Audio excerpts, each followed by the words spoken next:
share.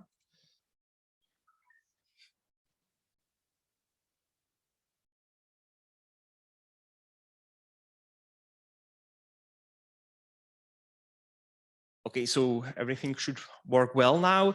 And let me welcome Wietske Merison from the Vrije Universiteit Amsterdam with her presentation on the healing of the heart, the role of Qur'an recitation in spiritual care. Thank you, the place is yours.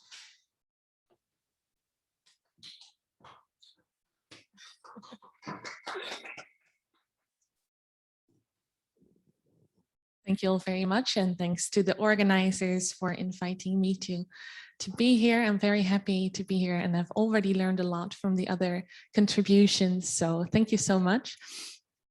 Indeed, as was just said, my name is Wietske Merison, and I am joining you today on behalf of the Vrije Universiteit Amsterdam, VU University. And as you can see, I will be presenting on the role of Qur'an recitation in spiritual care. So as you may know, words can be among the most comforting gifts a suffering person may receive. Words of comfort, words of compassion, words of understanding. At times, I think even words of anger or frustration may be just the right prescription, maybe just what a person needs. And for Muslims all around the world, the Qur'an is a collection of the words of God. So as such, it's not hard to imagine the tremendous value the Qur'an has for Muslims all around the world, especially in times of suffering or in times of perceived isolation. So it is really important in order to be able to cater to Muslim patients, in order to provide holistic care that does not only take into account the body, but also the spirit, also the mind, and as such also spirituality, to look into the role Qur'an recitation may play in providing for the utmost care and well-being for particularly Muslim patients. So the focus of my presentation today will be divided in 4 different parts. First of all, we will look into the theological foundations for the use of the Qur'an as a means for healing. Then I will look into the various culturally embedded practices that arose out of the theological foundations. So in my research, I really looked into various practices from the Uyghur community in China, but also Malay communities, Nigerian communities, and African American communities. But due to time constraints in this presentation, I think I will only have time to share a bit about the Uyghur community from China. Then we will look briefly into some scientific perspectives on the effects that Qur'an recitation has on various aspects of well-being, including physiological, but also psychological and spiritual.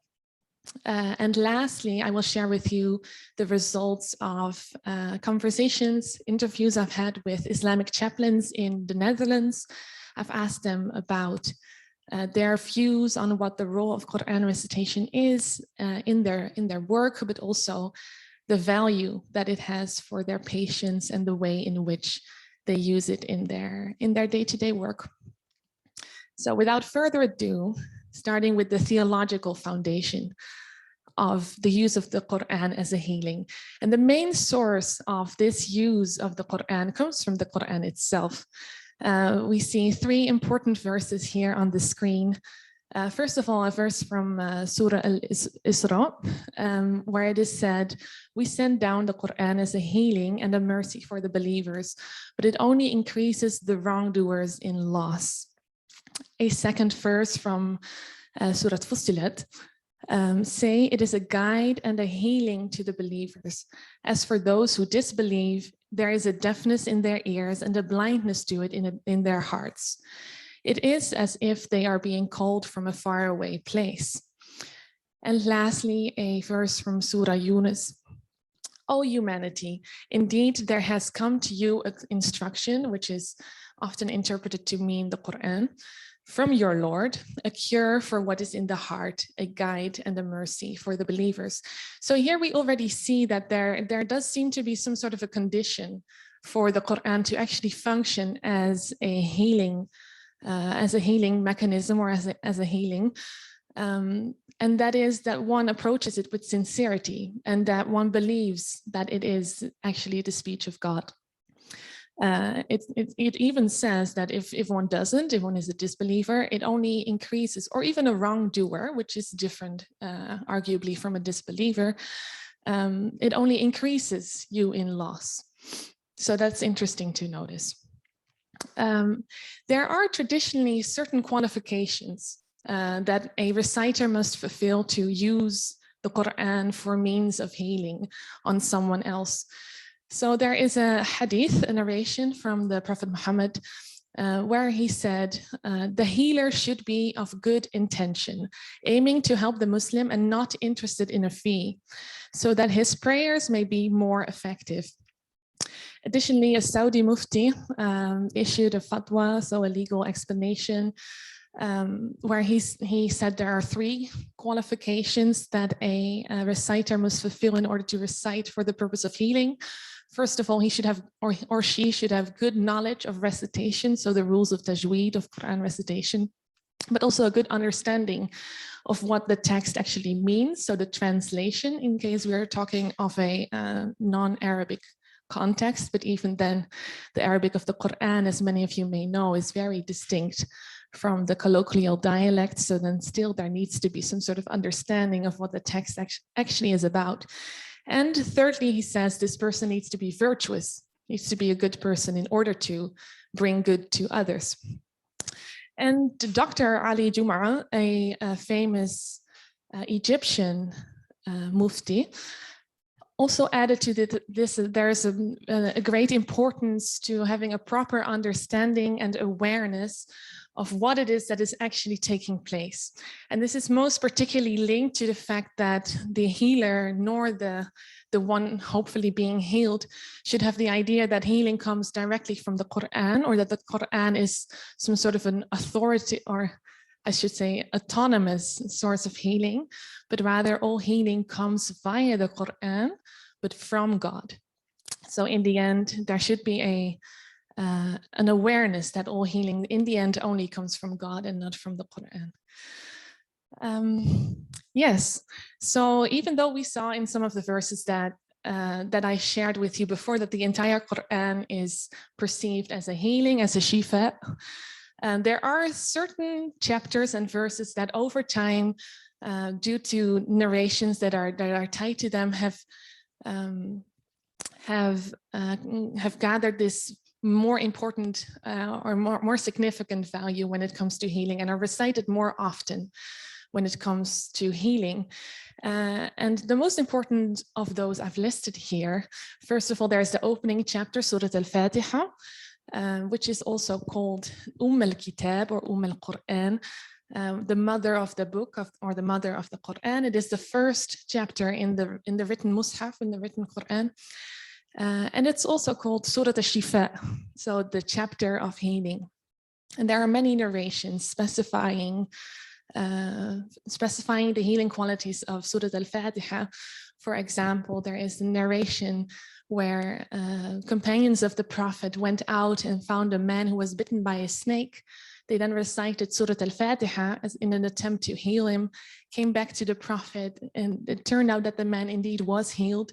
And they told the Prophet what they did and that they recited Surah Al-Fatiha, upon which the Prophet smiled and asked them, okay, how did you know that you could use Surah Al-Fatiha like this? So in a way, acknowledging that this is a proper use. Anyway, moving on.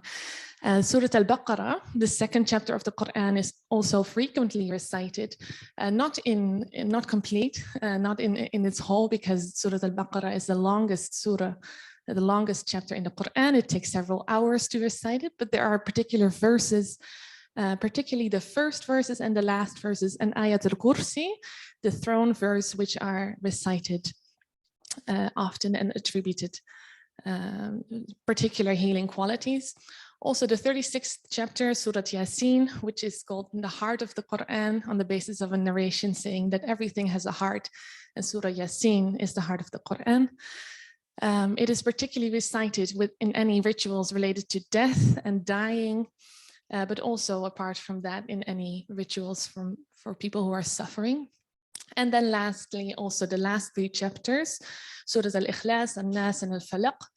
And these are particularly recited in any means related to harm that is deemed to be caused by the unseen realm. So for example, by evil spirits, jinn, or black magic, sihr.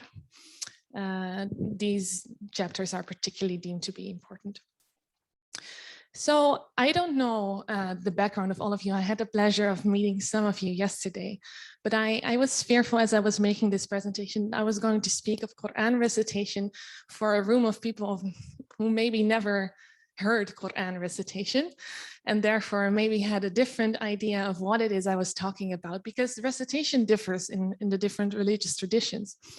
And in the Islamic tradition, there is a practice of recitation with tone. So to the Western or non-Islamic ear, it may sound as singing. So I think it would be nice. I was planning on reciting just Surah Al-Fatiha for you, so you have a bit of an idea what it is I'm actually talking about before I'm moving on.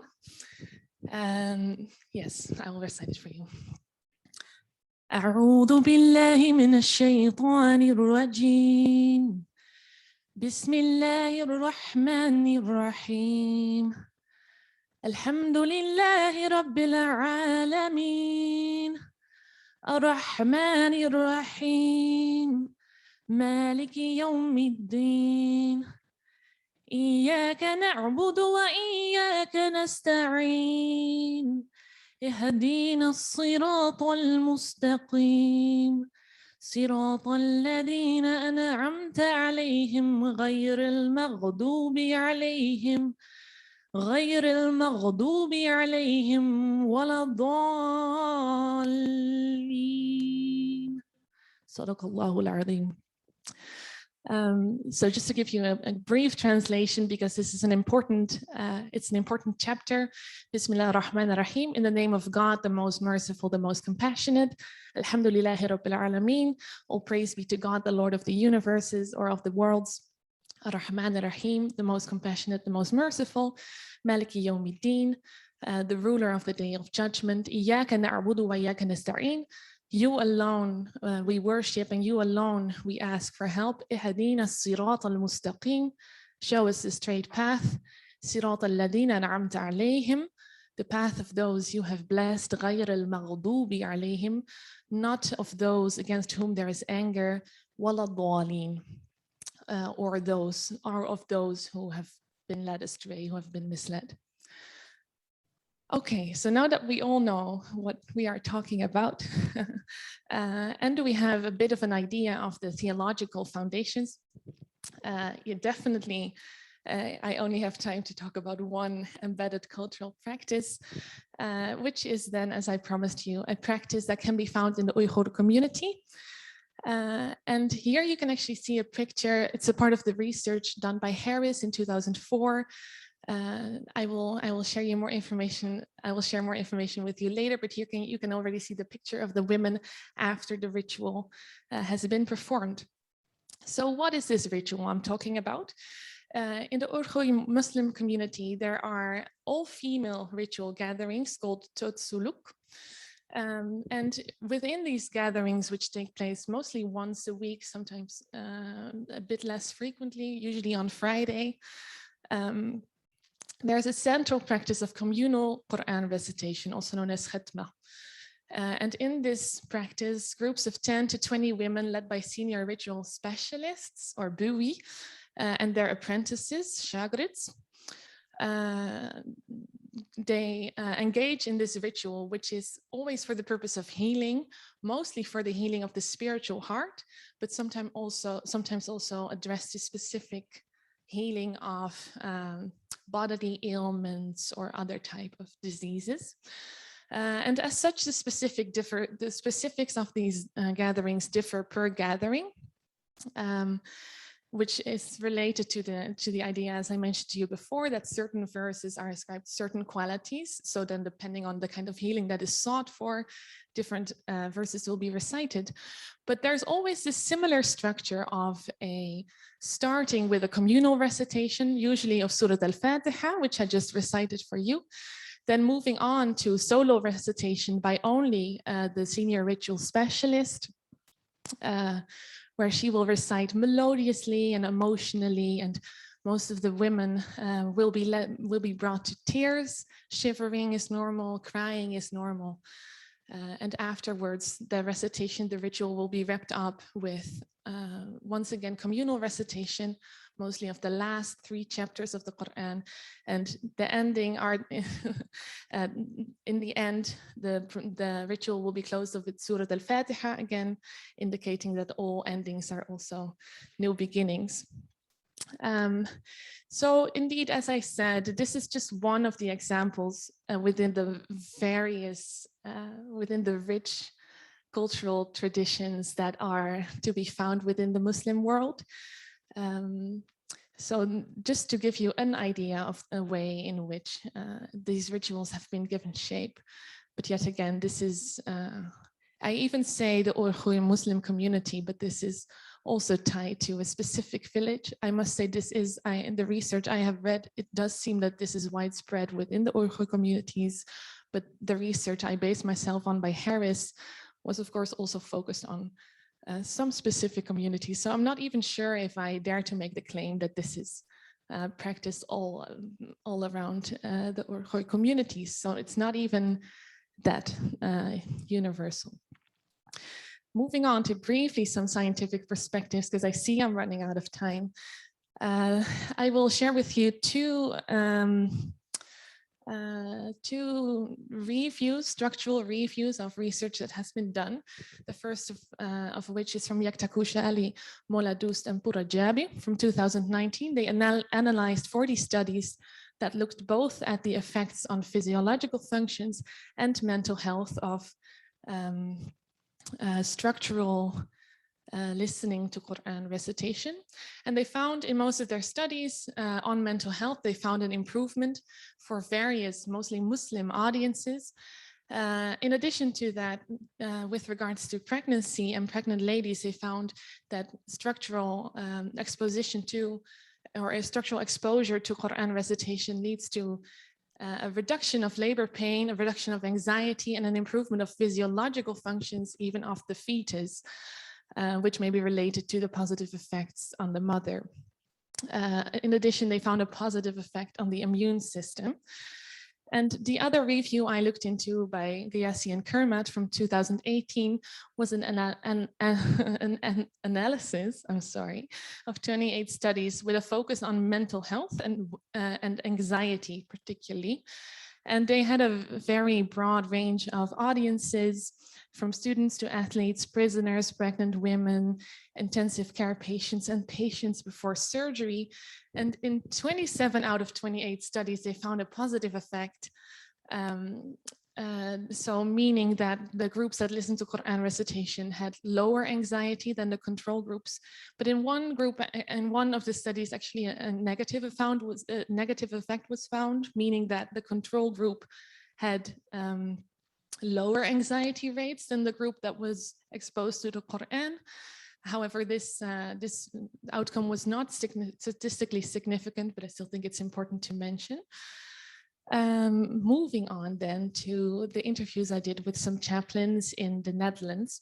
I have spoken to 10 chaplains, 6 of whom were male, 4 of whom were female, and they were mostly employed in healthcare. Some of them were employed in prison. They were employed at mosques or even self-employed. And when I asked them what for them is the role of Qur'an recitation in spiritual care, 8 out of 10 said that Qur'an recitation plays a very important and central role in their work, which doesn't mean that 2 out of 10 think the Qur'an is not important, but they just simply mean it. They simply said it didn't play a central role in their work. So maybe for them, the conversational aspect is more important rather than the recitation. And most of them indicated, specifically used the word soothing. So one of them said, Qur'an recitation is a daily part of my work. Patients generally find the recitation soothing and see it as a hope for healing. And another one said, patients often find it soothing to listen to it. And for those who understand the meanings, it contains an extra dimension as a message from God with words of support and encouragement. I see I'm really running out of time, so I'll go to it very, very quickly. 8 out of 10 chaplains also indicated they use specific verses for specific contents or for specific ailments. 2 out of 10 said they don't for religious reasons as well. So as I shared with you before, they believe the entire Qur'an is a healing, so they shouldn't make a selection of certain verses over others. And then I asked the female chaplains as well whether they have any issues with reciting for male patients or mixed audiences, because there is, in the tradition, a theological difference of opinion regarding the question whether a woman can melodiously recite the Qur'an in the presence of men. And 3 out of 4 said they had no issues whatsoever, and none of their male patients or clients ever expressed any disapproval. But one of the women told me that she alters her recitation a bit when she recites for male audiences. So she said, with male patients, I read softly or without a beautiful tone, whereas with female patients, I embellish the reading with my voice. So really wrapping up now, I promise, to the organization. In conclusion, there is thus a strong and broad theological foundation for the use of the Qur'an as a healing practice. And there, out of this theological foundation, various diverse culturally embedded practices of healing have come into existence. Various studies, as I demonstrated, but in my research, I actually looked into many more studies. So please feel free to hit me up afterwards and ask me about that. I'm more than happy to share some more.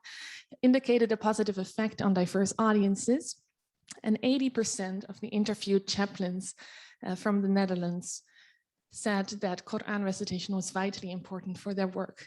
So I think, wrapping it up, I asked the question in my research, what is the role of Qur'an recitation?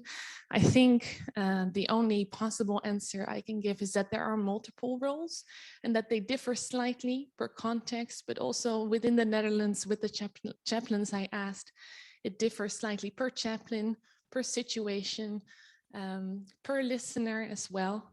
And I think this is really important because this slight difference also allows for a personal connection with the Qur'an for the listener.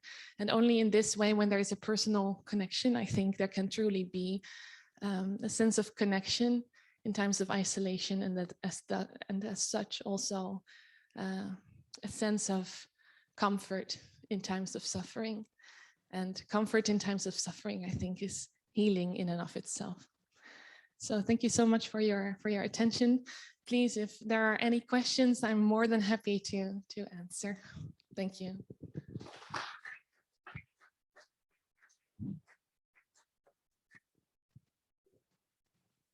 Okay, thank you very much. And now, as has already been stated, there is room for question, and I already see one. Hello, thank you very much for the beautiful presentation, and especially the recitation of the Quran. It was really beautiful. My mind goes directly to the questions about mechanisms. So sorry about that. It's brain overloading with questions. You mentioned that there were studies differentiating between those who understood the meaning of the words that are being recited and those who do not understand the meaning. My question would be, do you know if from either your in-depth ethnographic experiences and researches or from the other studies, if they really control for these two groups specifically, and then if they even added on the other part, so the belief system, the cultural embeddedness, if they had like a super control of those who do not believe in the healing power either of the Quran or of the God or of the recitation of those words. Thank you. Yeah, thank you very much. I think regarding your first question, there's a difference between this theological necessity for a reciter to understand, whereas there's not so much a necessity for the one who is listening to also understand, or at least not a theological necessity. I do remember one study where indeed there was specifically an additional control group where a translation was also provided. So first the Arabic recitation was provided and then a translation, and I believe in this case it was a Farsi translation. It was a study that took place in Iran. There was no significant difference between these two groups. So there was a significant difference between both of the groups. And this was also a study related to anxiety. But there was a significant difference between both of the groups who were exposed to Qur'an recitation and the control group who wasn't. But there was no difference between the group that got a translation and that didn't. So I think definitely within this field, more research needs to be done, because I think these are excellent points. And it would be really interesting to see, indeed, also to check, because some people have a good knowledge of Arabic and they are able to grasp, or they have a good knowledge of the Quran and they're able to recognize certain verses, and other people don't. And it would be interesting to see the difference. But I haven't in my research encountered, apart from this one study, any studies that focus on that particular distinction. And I think you had another question, but I can't remember now. If you can. If I can. It was the differentiation between the meaning knowing people and those who do not know the meaning, but also between those who believe in let's say the culturally postulated superhuman being and those who do not. So we're in the control group like agnostics or atheists, and also if the control group was really just no action whatsoever, sitting quietly, or if there was some kind of recitation of, for example, meaningless words for them or something like that. It's not a question that you should know definitely the answer for. I'm just interested in if you came across those. Yeah, of course. No, thank you so much for this opportunity to share some more, because the time was very limited. No, I did encounter some studies. So there was, first of all, I think the first bit you're mentioning, so whether or not people have a genuine belief, I think more research needs to be done. I haven't encountered a lot. I've encountered mostly research that was done in Muslim majority context, and as such, it was kind of assumed that people did have this belief. And I haven't encountered any research where there actually was questioning or a survey where people could indicate to what extent they actually believe in the healing powers, which indeed was a theological necessity. But regarding the control groups, I think most of the time control groups were exposed to music or indeed nothing at all. And I think exposure to some sort of recitation, some sort of melodic recording or performance is more fair when you look at the research, rather than letting people stare at the walls for a while, which I think would cause anxiety in quite a few of us.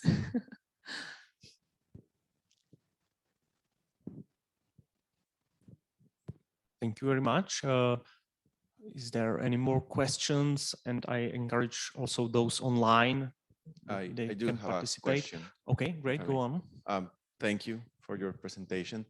I wanted to go back to the idea of healing, because of course, at the beginning of your presentation, you displayed these quotations in which the Quran is sent as healing to the believer, which of course immediately begs the question, healing to what? What is that thing that needs healing? There are the bodily nature, the story of the man bitten by the serpent who hears the Quran and then it is healed. But I wanted to ask you, what is like the theological understanding of the Quran? What is that thing that needs healing in humanity? Is it similar to the Catholic notion that humanity's nature is wounded through the sin of Adam? or does it have some different underpins? So what is, if the Quran is healing to what? What is that thing theologically for Islam that needs healing? Excellent question. I think when you look at the body of Quran interpretations or tafsir, one of the things that strikes me the most always when I do my research and I look up these different interpretations is that there are many different interpretations and various layers. So there are indeed there are interpretations that focus on the bodily healing, that really say, no, these verses give us proof that the Quran should always be recited for the sick, that there is no healing without the Quran. But there are also interpretations that focus more on this maybe philosophical aspect of us being, humanity losing its ties to God or to God. So there are definitely various layers, and I think maybe we can tie it to this notion, this really important Islamic notion of human beings being forgetful. So there is this view of humankind as being forgetful. So maybe it's not as bad as we're inherently sinful. I think, yes, all human beings are prone to sin. That's definitely an Islamic concept, and we are never going to really overcome that, but only through the mercy of God we will actually reach heaven, God willing. But there is this notion of forgetfulness, which is really strong. And as such, also the idea of dhikr or remembrance is deemed to be the most important medicine to that. And the Quran itself is also labeled as dhikr, as a remembrance. So you could also tie it to this in the sense that we human beings, we all have a soul, we all belong, or we are all connected to God at any time, at all times, but we forget it. We're not conscious of it. And as such, the Quran also serves as a healing because it serves as a remembrance of our true nature. So I think these are just, yet again, two different interpretations I can now share with you. There are many, from truly spiritual and philosophical to really bodily healing, and all that is in between can be found in the interpretations. So thank you for that question. Great, thank you very much. We have still some time for another questions, if there are any. Yeah, okay, great. Okay, thank you very much. Thank you very much. I have to join these who want to thank you for the beautiful healing in this room. Do you feel healed? Yeah. I really And bodily or spiritually? We'll have a survey afterwards. Yeah. No, I had to use the tissue to wipe up my tears. But anyway, I was very much surprised that you presented us with some meta studies of already done researches before, which means that research on Quran healing has to be really wide. And I have encountered in research of meditation way of using these researches as a form of legitimization of spreading of the meditation practice and spreading of the Buddhism.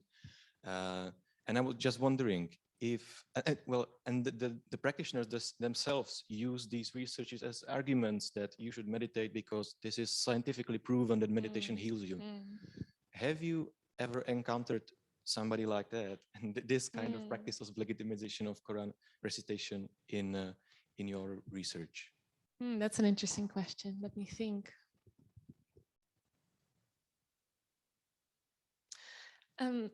I can't really remember any instance in which someone legitimized the use of Quran recitation on the basis of these scientific perspectives, though I feel like it must have been mentioned at some point, maybe, but it's not the main argument at all. So really the main source of authority simply comes from the Quran, and I think that whatever you may think of that, that is the most important authority for most of the Muslim chaplains and most of the Muslim patients. So in a way, even if scientific studies would indicate that there are harmful effects, then still the Quran says it is important. So then there must be some sort of blessing in that suffering in a way, you know? So yes, there is a positive effect. And I think maybe sometimes it was mentioned, and maybe it's kind of in this word soothing, right? So kind of relating to anxiety that is lowered, but really I never encountered any of the chaplains or patients or simply Muslims I talked to who cited an academic article to justify their recitation before going to bed. No, not ever. Okay, this might be maybe for some kind of reason the Dalai Lama is, well, the reason is obvious why Dalai Lama does this, that he is trying to relate himself very much to the scientific community, and he is trying to create this discourse of Buddhism, and he's one of the authorities that the Buddhists look up to. So there probably are not these high-level authorities that would encourage this kind of discourse in Islam. I think it's also just a very different context, and also what may be possible in this sense, because there's I think in general a greater receptiveness or willingness to engage with these sources from Buddhism in the West, and for them to become some sort of neutralized practice, whereas the position of Islam in the West is very different. And I think even if there is, and this is just me thinking out loud, but even if there is a lot of scientific proof and it will be in the papers, okay, recite the Quran and you will be free from any anxiety, people will not. Or in a sense, it is seen, or at least now definitely still seen as something that is so inherently tied to the religion of Islam that does not always have, which is a religion that is very differently viewed upon in most Western or European, let's specify, contexts than the tradition of Buddhism. So I think there's also maybe a difference there to the extent to which a practice could go mainstream, even if there is scientific proof to do so. Okay, thank you very much for this. Of course, thank you for the questions. Thank you very much. We still have a small time for one last little question, if anyone wants to use that opportunity.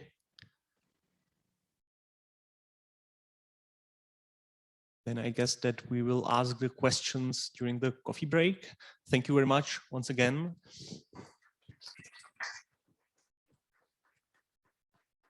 And yeah, sorry, there's a hand by Attila.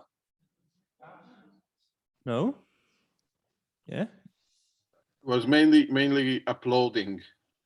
Thank you. Okay, thank you very much. And we will meet here again and online again at 11 o'clock with a section on religion and well-being in contemporary Central Europe. Thank you very much, and we are looking to meet you again soon.